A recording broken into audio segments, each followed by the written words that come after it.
Hey guys, I'm back. I have a book review for you.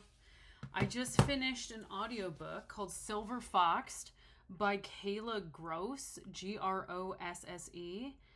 Um, it's smut, guys. Smut.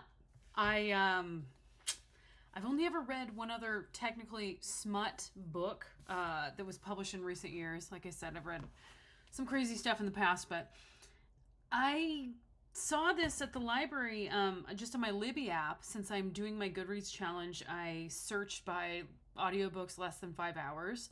And I usually check them out through Libby, and then I will, listen to them while I do chores and other things, and then I will generally play them at like 1.5 speed. This one I ended up playing at like 2, so double the speed because it's kind of slow. Let's start with the good. Not boring. The narration was really good. It was a split POV between the male character and the female main character. So that the voices were great. Having a different person do the male character than the female. I mentioned this in the past that I do not like when women's voices try to become male or they only have one narrator for both perspectives. So I will give them that. What I found was really intriguing is I've been trying for probably 3 years now to find a romance book that I can stand. And so I didn't fully realize this was smut. Because the library description says nothing about that. Okay?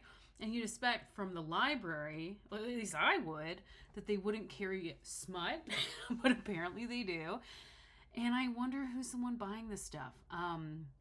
So the library description starts out, Elijah Astor is my dream man. Smart, funny, loyal, and devilishly handsome. So what's the catch? My dad is his boss, and did I mention he's also his best friend? Yep, just my luck. So that's the setup. They both end up at the same summer house. I guess her dad owns it. He's some rich guy. And then the male interest, who, by the way, this is an age gap romance. He is 45, she is 30. So it's not that scandalous, right? But anyway, we get there and we find out that they both didn't know the other was coming. So, like, the dad gave keys to his coworker saying, hey, you need some time off. You've just got out of a divorce. You need a break. And then the mother was like, hey, you just broke off an engagement. You've been working really hard. Go stay at our lake home. And so when the guy shows up, the chick's already there. And guess what? She is a plus-size girly. Fine, no big deal. I am too. Plus-size girly cooking in a thong. What? And this is never explained. Like, why is she cooking in a thong? Yeah, so that's how it starts. Kind of like a bad porno from the 90s or something, 80s. And then he's very, oh, she's so beautiful, but I shouldn't because she's my boss's daughter. And that would be so wrong. And she's so much younger than me. Okay, so he seems very innocent in the beginning, and he kind of waits for her to be coming onto him, which she does immediately. And then it kind of goes from there very quickly into a lot of sex.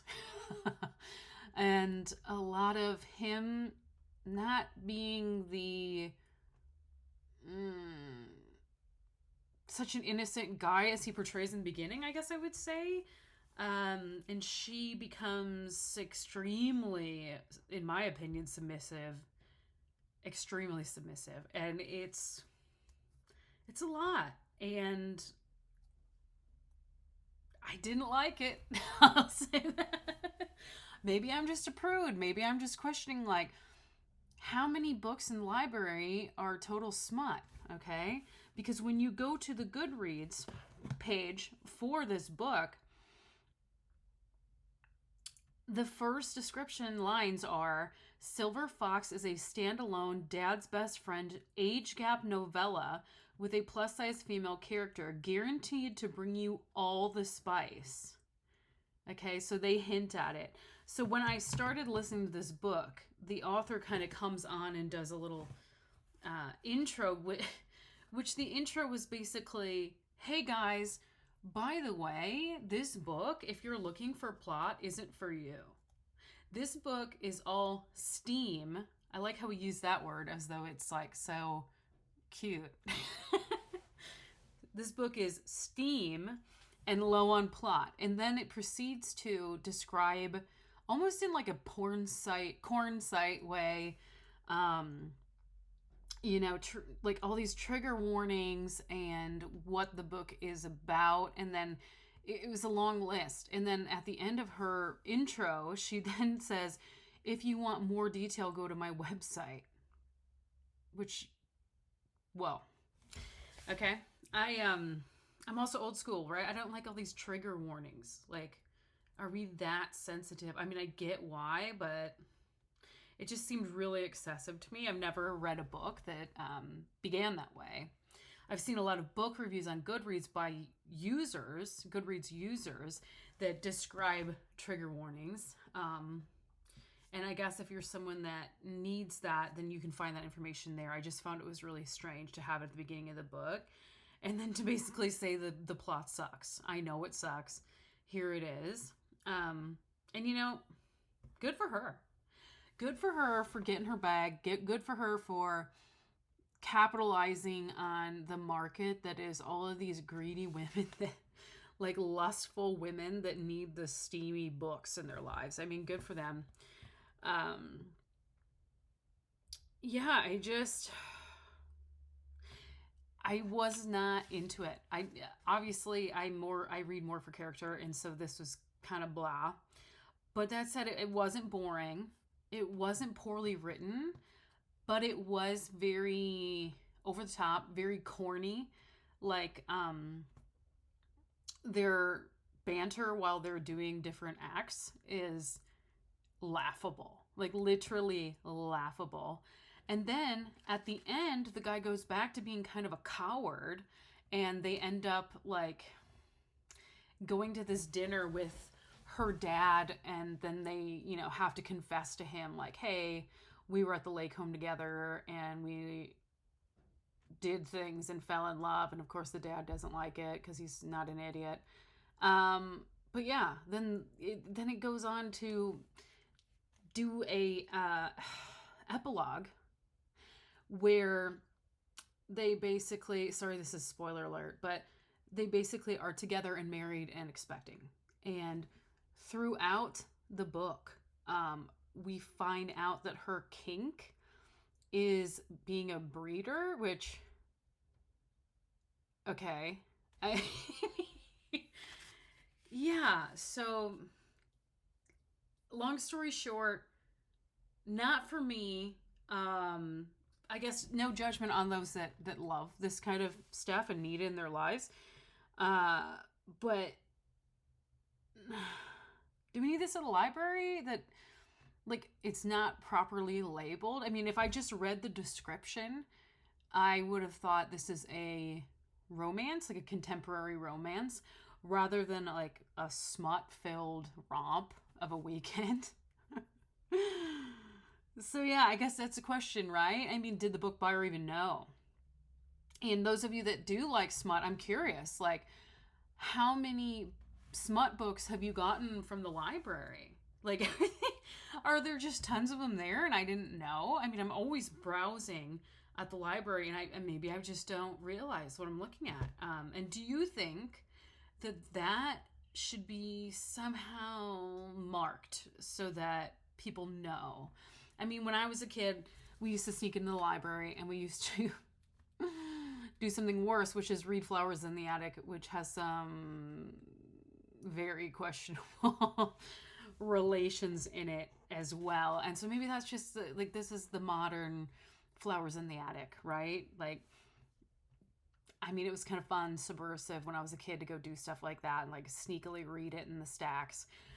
So maybe that's what this is. Maybe this is what the people want, and that's what they're getting from the library. I mean, good for you. If you can find the smut that you like to read for free. I'm not sure, but I feel like this was maybe self-published as well. So like even better for the author to be able to sell this to the library. I mean, it looks like, according to Goodreads, that the publisher is the author and a Kindle edition, it says on my... Oh, that's just the copy I'm looking at. But yeah, it kind of looks like it was self-published. So very interesting. How did the library find out about this? Maybe it was requested. Cool. Yeah, so I'm not trying to yuck anyone's yum. I kind of hate saying that's such a corny thing to say, but I mean, literally, I'm not trying to. But what are we doing? Like, what is this? What is this at the library for? Yeah, I'll give it points. I wasn't bored, and it did get me really quickly closer to finishing my 2025 Goodreads challenge. Which, if you're not following along here, I every year make a challenge. It doesn't matter what the number is. Usually it's 50 books. This year I did 40. At the end of the year, I always have to do a little crunch time to get me to the goal. So this book brought me up to 38 books read this year. And my goal was 40 this year. I'd like to surpass that because I usually read 50. So yeah, I'm going to keep on trucking, and I am starting this book today. I will be doing a video on R.L. Stine, The Silent Night trilogy. And these are literally from like 1990s, early 1990s. So I'm having a lot more fun reading this than I was the library smut. I'm going to be honest. Maybe I'm just a prude. I don't know. Yeah, I'll see you on the next one.